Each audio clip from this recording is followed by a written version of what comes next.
नमस्कार श्रोते हो. दीपक रेगे कथाकथन चॅनलवर जगन्नाथ शिंदे लिखित ढाण्या या कादंबरीच्या 8व्या भागात आपण ऐकलं की संभाजीरावांनी जी शोध मोहीम सुरू केली होती त्या सगळ्या मंडळींची आपल्या बंगल्यामध्ये मीटिंग घेतली. त्यावेळी मारत्या नावाचा पैलवान खूप चिडला, पण त्याला त्याच्या सहकार्याने मंदारनी शांत केलं आणि त्यांनी त्याला तिथनं बाहेर नेलं. त्याच वेळेला पाटेकर यांनी गणीच्या साम्राज्यात प्रवेश केला आहे. जॉननी त्यांना वेटरचे कपडे दिलेत आणि त्याला पाठवलं आहे. गणी बसला होता त्या विभागात. ऐकूयात पुढे काय घडतं आहे आजच्या या 9व्या भागात. मंदारनी मारत्याला शांत केला. सगळेजण खाण्यापिण्यात दंग होते, पण संभाजीराव विचारचक्रात घडून गेले होते. मारत्या त्यांच्या काळजात सलत होता. त्या मारत्याचा काटा काढणं आवश्यक होतं, पण घाई करून काही उपयोगाचं नव्हतं. मारत्याचा काटा काढायची घाई केली तर साहेबराव कदमाची अख्खी गँग अंगावर येण्याची शक्यता आहे आणि हा महाग सौदा संभाजीराव पत्करायला तयार नव्हते. मला काय वाटते बरं का, संभाजीरावांनी विषयाला हात घातला. हां बोला ना अध्यक्ष, इन्स्पेक्टर कदम म्हणाले. निवडणूक प्रचार दौऱ्यात मला थांबायला लागणार आहे. अर्थातच काही दिवस तरी मी या परिसरात येऊ शकणार नाही. हां हेही खरं आहे. आता भरवसा तुमच्यावर आहे. तुम्हीच ही मोहीम यशस्वी करायची. सगळे शांत झाले. माझी सगळे मदार मारुतीवर आहे.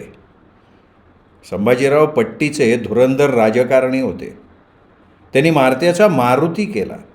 हेतू हा मारत्याला गोंजारून घेणंच गरजेचं होतं. ते मारत्याचा चेहरा वाचत पुढे बोलायला लागले. कसं आहे, मारुती गरम डोक्याचा असला ना तरी प्रचंड ताकदीचा आहे आणि मुख्य म्हणजे विश्वासू आहे हो. सूर्यराव आणि पाटेकरांसारखी 10 माणसं तो एकटा खाऊन टाकल. तुम्ही आहेच की त्याच्याबरोबर. तुम्ही सगळे मिळून शोध घ्या. रात्री 12 नंतर मी फोनवरनं तुमच्याशी संपर्क साधन.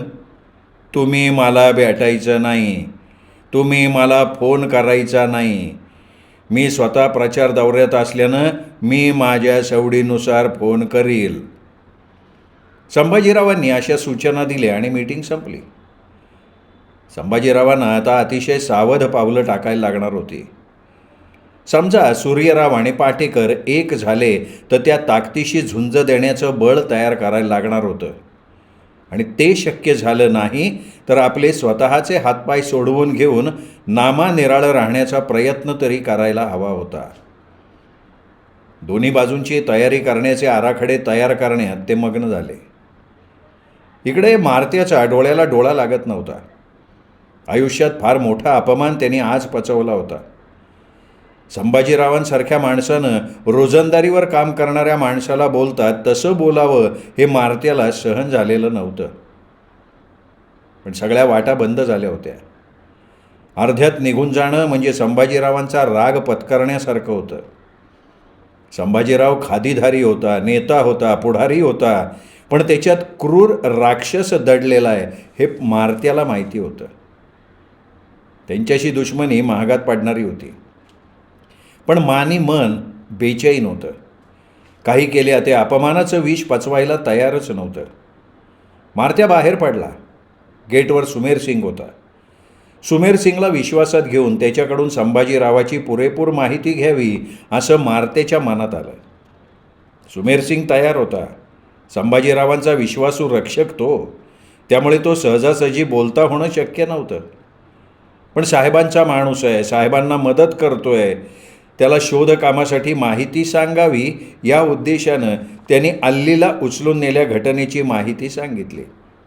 कोणत्या दिशेनं घेऊन गेले, कोण कसं होतं ही सुद्धा माहिती त्यांनी मारत्याला सांगितली. मारत्यानं ठरवलं आता आपण स्वतः अलीचा शोध घ्यायचा. संभाजीराव मंदार सगळ्यांना अंधारात ठेवायचं आणि आपणच त्या अल्लीचा शोध घ्यायचा. इन्स्पेक्टर कदमांना कळून चुकलं होतं की हे प्रकरण साधं नाही आहे. पाटेकरसारख्या इन्स्पेक्टरशी आपली गाठ आहे. सूर्यराव, पत्रकार शशिकला आणि पाटेकर ही मंडळी पगारासाठी पैशासाठी काम करत नाहीत. ती मंडळी लाच खाऊन काम करत नाहीत. निस्वार्थानं त्यागानं ती मंडळी काम करत आहेत. त्यांच्या जिद्द आहे, शौर्य आहे. त्यांच्याशी टक्कर घेणं म्हणजे कपाळ मोक्ष. सावध राहायला पाहिजे, नाहीतर नोकरी जाईल आणि हातकड्या पडतील. संभाजीरावाला सहकार्य करायचं, पण सावध राहून, कुठेही न गुंतता, न अडकता. मारत्या बाहेर पडला तेव्हा सकाळचे 10 वाजले होते. तरीही हवेत गारवा होता. आकाशातला सूर्य दिसत नव्हता, परंतु त्यांनी जंगलभर सावल्याची, प्रकाशाची छान रांगोळी काढलेली होती. किर्र जंगलात कुठेही माणसाची चाहूल नव्हती. भयान शांतता. दिवसासुद्धा या जंगलात चालताना भीती वाटत होती. रानजांभळी, करवंद, कासव, हिरडा अशा किर्र झाडीत जंगली प्राणी निश्चित असतील याची मारत्याला खात्री वाटत होती. पण कर्तव्याच्या दिशेनं निघालेल्या माणसाला भीती वाटत नाही. मारत्या चालत होता. कुठे जायचं माहिती नव्हतं. दिशा कळत नव्हती. वर सूर्य दिसत नव्हता. समोर दाट जंगलापलीकडे काहीही नव्हतं, तरीसुद्धा मारत्या चालत होता. त्याला आत्मविश्वास होता. सूर्यराव आणि ती पत्रकार या जंगलातच कुठेतरी निश्चित असतील. त्यांना गाठायचं. शक्य झालं तर संभाजीरावाला मदत करायची आणि डाव योग्य पडला तर संभाजीरावाला शह द्यायचा. आता सूर्य डोक्यावर आला होता. भूक लागली होती. पाय दुखत होते. मारत्या एका दगडावर टेकला. तेवढ्यात वाळक्या पाल्याचा आवाज आला. कोणाला असेल? वाघ, कोल्हा, लांडगा? मारत्या सावध झाला. खिशातलं रिव्हॉल्वर हातात घेतलं. आवाज वाढत राहिला. पावलं मारत्याच्या दिशेनं पडत होती. आणि मारत्याला धक्का बसला, कारण एक माणूस दबकत दबकत चालला होता. कोण आहे रे? मारत्याने आवाज दिला तसा तो माणूस धावायला लागला. मारत्या गरजला, माझ्या हातात पिस्तूल आहे, मी गोळी घालील बरं का, थांब तू. तो माणूस थांबला. थरथर कापत होता. कोण आहे रे तू? तो बोले ना तसा मारत्याने त्याला एक टोला दिला. तो कोलमडून पडला. त्याच्या हातातली पिशवी बाजूला पडली. मारत्याने ती पिशवी उचलली. आतमध्ये भाजी भाकरी होती. काय आहे हे? काय भाजी आहे ना भाकरी आहे. कोणासाठी घेऊन चालला रे तू? माणसाने उत्तर दिलं नाही. हे बघ, तू सरळ सांगितलं तर ठीक आहे, नाही तर जीव घेल बरं का मी. मग कोंडीबाने थरथर कापत सगळं सांगितलं. साहेब, मी गरीब माणूस आहे. मी माणूस की म्हणून त्या लोकांना मदत करतोय. 2 जण आहेत. ती बाई आहे, ती माझ्या पोरीसारखी. दया आली मला म्हणून मदत करतोय. संकटात आहे तो. माणसं चांगली वाटतात पण. कोंडीबा, मला तो त्यांच्याजवळ घेऊन चल. नाही, ते नाही होणार. का? कोंडीबा गरीब आहे पण दागाबाज नाही. कोंडीबा, नाही तुम्ही पाहिलं तर माझा जीव घ्या बाबा. कोंडीबा, माझ्यापासनं त्यांच्या जीवाला धोका नाही, लक्षात ठेव. शपथ घ्या. मारत्याने शपथ घेतली. कोंडीबाच्या मागून मारत्या चालायला लागला.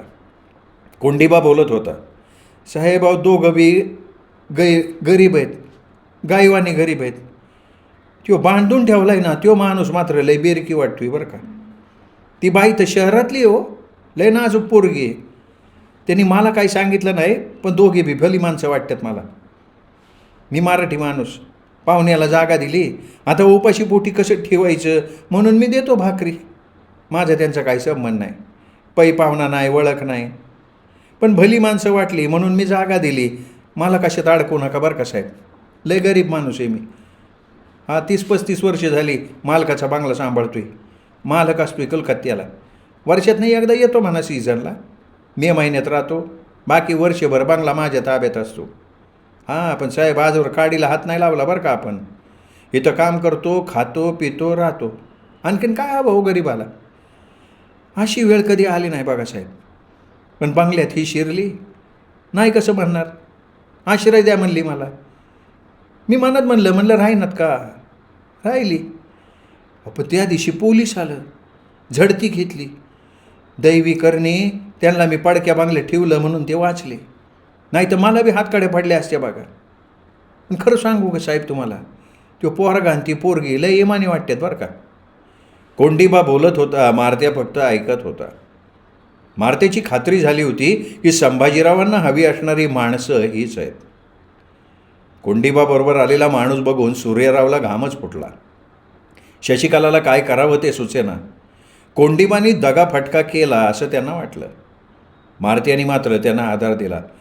घाबरू नका, मला सगळं खरं खरं काय ते सांगा तुम्ही. असं तो म्हणता सूर्यरावने सगळी कहाणी सांगितली आणि ती कहाणी ऐकून मारत्यातला माणूस जागा झाला. हे बघा सूर्यराव आणि तुम्ही शशिकला ताई, आजपासून तुमच्या मोहिमेत मी बी आहे असं समजा. चल कोंडीभर भाकरी वाढलंय, भूक लागली राव. मारत्या म्हणाला. कोंडीबा जेवण वाढता वाढता म्हणाला, साहेब तुमचा फोन होता बरं का? रत्नागिरीहून का? होय साहेब. काय निरोप दिलाय पाटेकरांनी? म्हणले मी संकटात आहे, ताबडतोब निघा. शशिकला सूर्यरावांच्या हातातला घास तसाच राहिला. त्यांच्यापुढे प्रश्न होता की या अल्लीचं आता काय करायचं? रत्नागिरीला जायचं कसं? नेमकं जायचं कुठे? आणि आपला पाटेकर नेमका कुठल्या संकटात अडकलेला आहे? तो आलिशान बार होता, तरीही त्याचं स्वरूप सभागृहासारखं होतं. अंदाजे 400-500 लोकांना पार्टीची मजा मस्तपैकी लुटता येईल असा तो भव्यपैकी हॉल होता. उंची, भारी किमतीचं फर्निचर, लाखो रुपये खर्च करून सुंदर सजवलेल्या हॉलवर किमती झुंबरं लक्ष वेधून घेत होती. जमिनीवर सुद्धा मौल्यवान कार्पेट होतं. एका टेबलाभोवती 8-10 माणसं बसली होती. त्यांच्या पाहुणचारासाठी 8-10 स्वर्गातल्या अप्सरा झुलत होत्या. फार सुंदर होत्या त्या. त्या मूळच्या सुंदर असतानाही त्या आपलं शरीर अर्ध अधिक उघडं ठेवून वावरत होत्या. त्यामुळे पाहणाऱ्याचं लक्ष पहिल्यांदा त्यांच्याकडे जात होतं. वेटरचं काम तसं जवळून नव्हतं. केवळ डिश, ग्लास, सोडा, पाणी, चकना आणि खाण्याचे पदार्थ टेबलावर पोहोचते करणं एवढंच काम त्यांच्याकडे होतं. ग्लास भरण्याचं, डिशमध्ये पदार्थ वाढण्याचं, सिगरेट पेटवून देण्याचं काम त्या 8-10 युवतींच्याकडे होतं. पाटेकर एका कोपऱ्यात उभा राहून हे सगळं बघत होता. हे सगळं बघून तो दिपून गेला होता. राजे महाराजांच्या काळात हे वैभव होतं असं त्यांनी वाचलं होतं, ऐकलं होतं. लोकशाही राष्ट्रात आज पहिल्यांदा तो हे असं दृश्य बघत होता. सलीम गणी मुख्य खुर्चीत बसलेला होता. त्याच्यासमोर मोठं टेबल होतं आणि त्या टेबलाभोवती खुर्च्या होत्या. टेबलावर ग्लासेस मांडली होती, बाटल्या होत्या.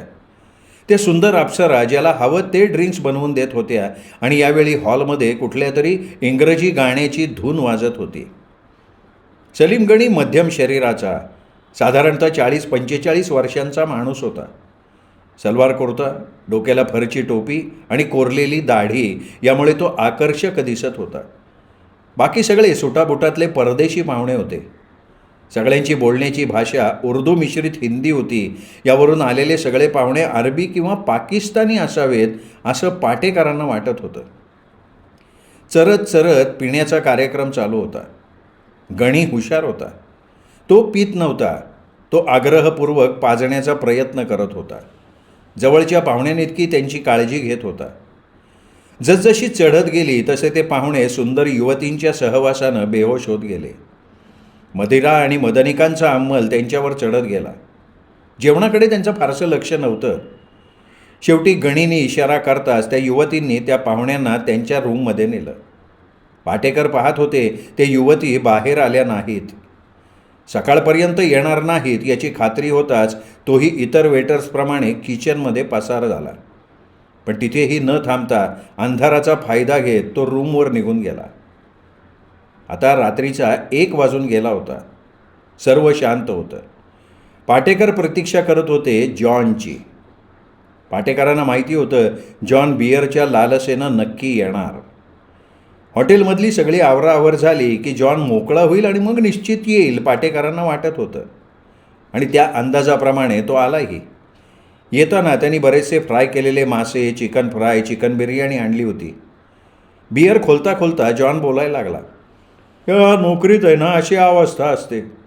रात्री 12-1 वाजेपर्यंत पोटात अन्न नाही जात. कर आता लगेच सुरू कर.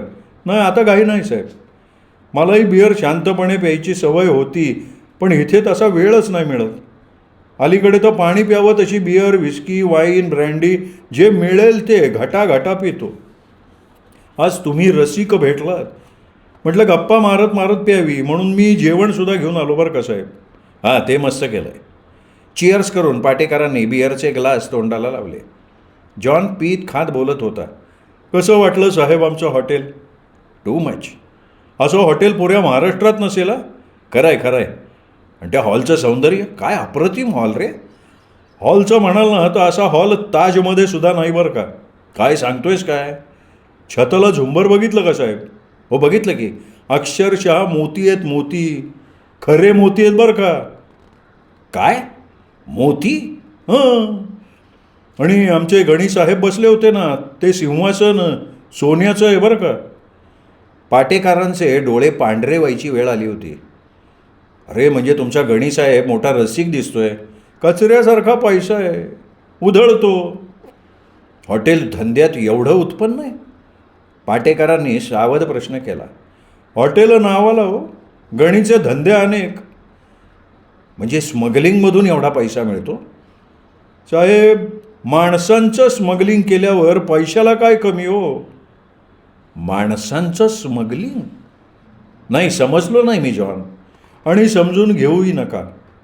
किळस वाटेल तुम्हाला या गणीची. राक्षस आहे साला, राक्षस.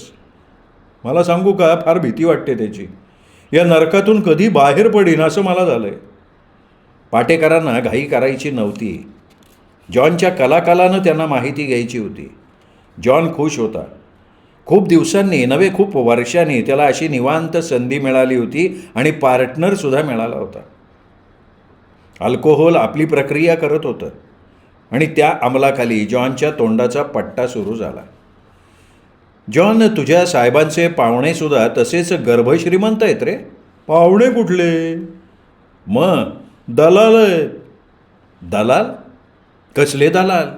माणसांची दलाली करणारे भाडखाऊ. जॉन बोलला आणि त्याचवेळी दरवाज्यावर आवाज आला. कोण आहे? पाटेकर म्हणाले, पण जॉनला हुडहुडी भरली होती. दरवाजा उघडला. बाहेर 2 बंदूकधारी माणसं होती. काय पाहिजे तुम्हाला? तुम्ही दोघं पण. मी कशाला? गण्णी साहेबांनी बोलवले तुम्हाला. पण मी येतो का बांधून नेऊ? जॉनची दातखिळ बसलेली होती. इकडे संभाजीराव निवडणूक सभांमध्ये गर्क होते. सत्तेची कवचकुंडलं प्राप्त करण्यासाठी सर्वतोपरी प्रयत्न सुरू होते. गाठीभेटी, सभा, खलबतं, पेरणी, दमदाटी, प्रसंगी मारझोड. निवडणूक काळात काय हो, सगळं क्षम्य असतं. पथ्य एकच, सगळं पडद्याआड. निवडणूक आयोगाच्या कानापर्यंत, डोळ्यांपर्यंत काहीही जाऊ द्यायचं नाही. त्यांनी रात्री फोन लावला. हॅलो. हां, मी इन्स्पेक्टर कदम. काय विशेष? विशेषच आहे सगळं. हल्ली सूर्यराव मिळाला का? हल्ली सूर्यराव शशिकाला नाही मिळाली. आणि मारत्या काय करतोय? मारत्या गायब आहे. काय म्हणता? आमचा अंदाज आहे त्याला वाघाने खाल्लं असणार. कदम, डोकं ठिकाणावं आहे का तुमचं? अहो, तुम्हीच तर म्हणत होतात ना, महाबळेश्वरच्या जावळीच्या जंगलात वाघ आहेत. अहो, ते समजा खोटं आहे राव. वाघ खोटे आहेत? तुमची अक्कल नका पाजळू हो. साहेब, तुम्ही चिडताय का? चिडू नका. मला आधी सांगा, मारत्या कसा गायब झाला? अहो, तो शोधमोहिमेवर गेला, परत आलाच नाही. एकटा गेलता काय? हो. तुम्ही काय करतो आता? आम्ही तुमची सेवा. तुमची सेवा माझ्या गळ्याभोवती आवडली जाती. इकडं निवडणूक प्रचारात विरोधक जोर धरतायत आणि तिकडं आता वाघापुढे आम्ही काय करणार साहेब? मग त्या मारत्यासारखं तुम्ही बी जा ना त्या वाघाच्या पोटात. हे बघा साहेब, तुम्ही वेडंवाकडं बोलू नका प्लीज. 2 वर्षांपूर्वी माझं लग्न झालं आहे हो. संभाजीरावांना काय बोलावं सुचलंच नाही. आणि मानदार कुठे? मला वाटतं तो घरी निघून गेला. म्हणजे अहो, त्या वाघाच्या भीतीने सगळ्यांनीच पाठीला पाय लावलेत. मलासुद्धा इथे राहायचं नाही आहे. मला वाटतं महाबळेश्वर सोडावं. तुम्ही मग लिंगमाळ्यात जा आणि घ्या काड्यावरनं उडी तिथनं. एकटाच? मग आपण दोघेही घेऊ उडी. विनोद करू नका कदम तुम्ही. साहेब, खरं सांगतो, मला नाही राहायचं हो इथे. माझ्या बदलीचं बघा बाबा. हे बघा कदम, मी रात्री 9च्या सुमाराला येतो. तुम्ही या आमच्या बंगलीवर. साहेब, भीती वाटते हो. इन्स्पेक्टर आहे ना तुम्ही? हो, पण मी इन्स्पेक्टर आहे हे वाघाला कसं कळणार ना? कदम, सांगितलेलं आहे का? वाट बघतो मी तुमची.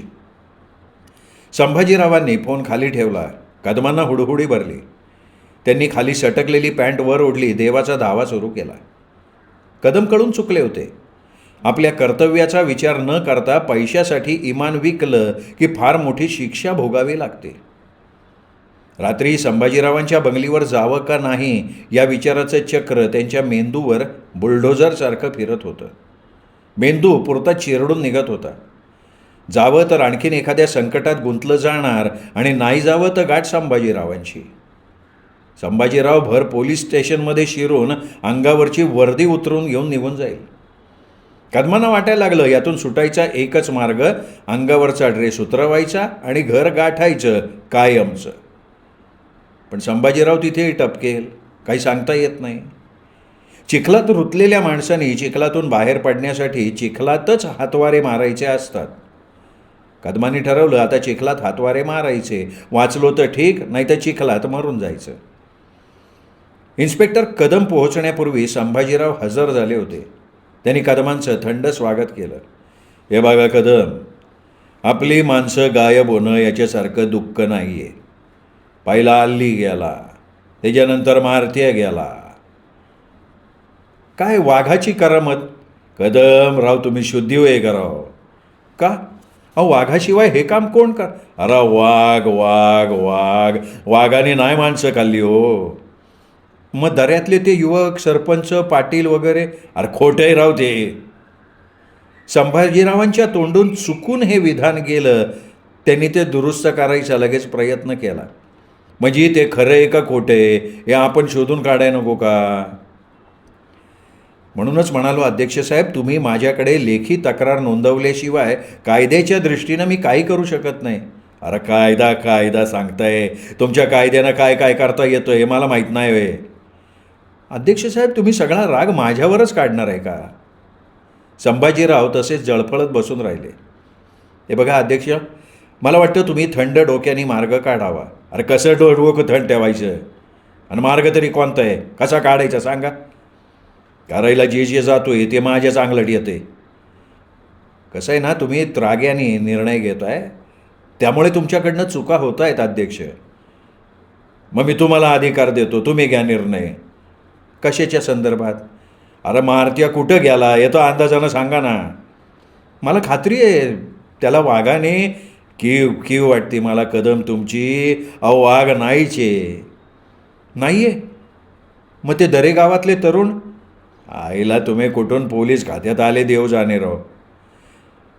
मग खरं तर त्या तरुणांच्या गायब होण्याचा मुळापासून शोध घ्यायला पाहिजे आपल्याला. कदम का हो, काही चुकलं आहे का? कदम परिस्थिती बदलली आता, नाही तर त्या वाघाला ना आज तुमचंच भोजन दिलं असतं बरं का मी. अध्यक्षसाहेब काय तुमचा मला उपयोग नाही. कदम तुम्ही गेला तरी हरकत नाही. मलाही वाटायला लागलं आहे आता, कोसळणाऱ्या वृक्षावर घरटं बांधून उपयोग नाही अध्यक्ष. कदम गुड बाय अध्यक्ष साहेब. असं म्हणून कदम गाडीत बसले. संभाजीरावांच्या मनात आलं रिव्हॉल्वर घ्यावं आणि पण सावरलं त्यांनी स्वतःला. आणखीन संकटात पडायची त्यांची इच्छा नव्हती. इन्स्पेक्टर कदम गेले आणि संभाजीरावांना एकाकीपणा खायला लागला. ते चिडले, स्वतःवर चिडले, हातवारे करत स्वतःशी बडबडत फेऱ्या मारायला लागले आणि मग त्यांनी गर्जना केली, सुमेरसिंग. सुमेरसिंग धावत आला. टेबल लाव. सुमेरसिंगने दरीच्या टोकावर टेबल लावलं. विस्की, सोडा, ग्लास, बदाम, पिस्ते सगळं काही टेबलवर. सुमेरसिंग. जी साहेब. दुसरा ग्लास आण. दुसरा? हा दुसरा. सुमेरसिंग विचारात पडला. पिणारे एकटे संभाजीराव, मग दुसरा ग्लास कोणासाठी? पण भीतीने त्याने काही विचारलं नाही. बस. मै? हा तूच रे, बस. साहेब. अरे बस समोरच्या खुर्चीत. लेकिन साहेब, पायाजवळ नेहमी बसणाऱ्या माणसाला कोणी देवाऱ्यात बसवलं तर? सुमेरसिंग. ग्लास भर. बस आणि ग्लास भर. सुमेरसिंग भीतभीत खुर्चीत बसला. सुमेरसिंगने एक ग्लास भरला. अरे दुसरा भी भर. दुसरा?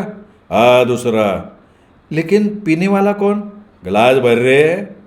सुमेरसिंगने दुसरा ग्लास भरला. चिअर्स सुमेरसिंग. सुमेरसिंग घाबरला. सुमेरसिंग चिअर्स म्हणलं आम्ही. सुमेरसिंग चिरक्या आवाजात म्हणाला, चिअर्स. ग्लासला ग्लासने टक्कर दिली. ग्लास ओठांना लागले. ग्लास रिकामे व्हायला लागले. धूर्त संभाजीराव बोलायला लागले. सुमेरसिंग. जी. किती दिवस तू इथे रे? बहुत साल से. काय काय पाहिलं तू इथं? सुमेर सिंग गप्प. काय काय पाहिलं, काय काय ऐकलं, बोल की. कुछ नाही देखा, कुछ नाही साहब. सुमेर सिंग, आमच्या समध्या कारभाराचा तू साक्षीदार आहे. हां साहब. समजा उद्या पोलीस आले, त्यांनी तुला अटक केली, काय काय सांगशील त्यांना? कुछ नाही बताऊंगा साहब. सुमेर सिंग, मला खरं खरं सांग, काय काय सांगशील? कुछ नहीं साहब, मैंने आपका नमक खाया है, मैं चुप रहूँगा साहब. हे असं पिस्तूल काढलं. संभाजीरावांनी स्वतःचं पिस्तूल काढलं.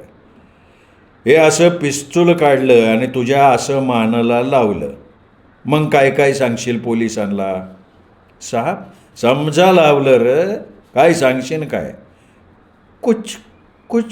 नीट विचार कर मग सांग. साहब, चाप वडील मी.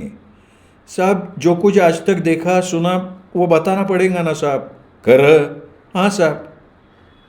सुमेर सिंग, वाघाला भूक लागली, त्याला आणखीन एक बळी पाहेल. साहब, तुझा बळी पाहेल. पुरावे जिवंत ठेवून मृत्यूला कवटाळायचं नाही बरं मला. संभाजीरावांनी चाप ओढला. सुमेर सिंग एक आचका देऊन आडवा झाला. संभाजीरावांनी सुमेर सिंगचं धड ओढत दरीपर्यंत नेलं आणि दरीत ढकलून दिलं. समाधानाने हसत म्हणाले, संभाजीराव आणखीन संकट ओढवून घेऊन स्वतःच्या गाळ्यात फास अडकवण्या इतका मूर्ख नाहीये. आज वाघाने आणखीन एक बळी घेतला. संभाजीरावांनी सुटकेचा निश्वास सोडला. मोकळ्या मनानं फेऱ्या मारत राहिले. कितीतरी वेळ त्यांनी निर्णय घेऊन टाकला. सगळे पाश तोडायचे. एक दिवस तरी एकच मार्ग. राजकारण करायचं फक्त काही दिवस तरी. ही निवडणूक जिंकायची. पुन्हा एकदा सभ्यपणानं सत्ता हातात घ्यायची आणि मग पुन्हा एकदा जुन्या मार्गाकडे वळायचं. श्रोते हो, हा होता 9वा भाग जगन्नाथ शिंदेलिखे ढाण्या या कादंबरीचा. 9व्या भागात आपण बघितलं गणीने पाटेकरांना जॉनला ताब्यात घेतलं आणि इकडे संभाजीरावांनी अजून एक साक्षीदार सुमेर सिंग याचा खून करून त्याला दरीत फेकून दिला आहे.